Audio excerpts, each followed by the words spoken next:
Americans have lost trust because they've seen it. This is not conspiracy theory. This is not made up. This is not partisan.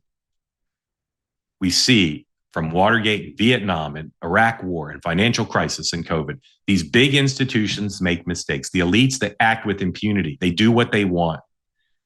The media is fragmented. It's confusing. It doesn't answer the question. It doesn't hold the elites accountable.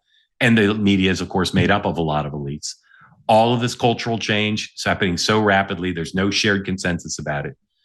And the technology, this digital technology that's so powerful that brings you this program, this technology just divides us and allows people to have their own enemies whenever they want it. This kind of, this phenomena, it's resulted in kind of what some calling a civic vertigo. People no longer know what to believe. And many simply then turn to the biggest conspiracies. This Epstein story occurs in that context, where people say something bad happened. We know something bad happened.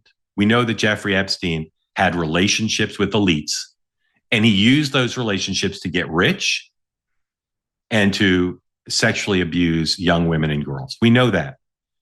But people want to know is who else has been held accountable? Whether he committed suicide or was murdered, he was held accountable to some extent, far too late.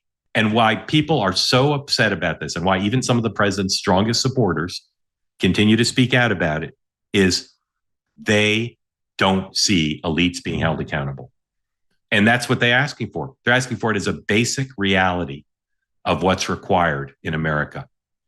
If there's going to be a system where they can enjoy the American dream, where they can do as well or better than their parents, where they can have faith in people in public life, whether it's government or corporations, whatever it is, that they're going to say and do the right things, this has to be addressed. And that's why they continue to ask for information.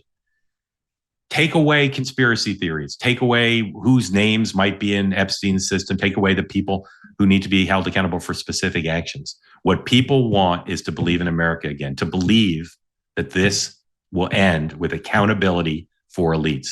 Jeffrey Epstein was friends with and associated with some of the most elite people in this country, the most famous, the richest, the most powerful. Ro Khanna, the Democratic congressman who's been on this program, has been one of the leading voices in American life, I would say, in trying to put the focus on what matters. Here's what he said. People voted for Trump in part because they were so disgusted in the system. They thought that Washington protected the elite, protects the powerful, protects the wealthy.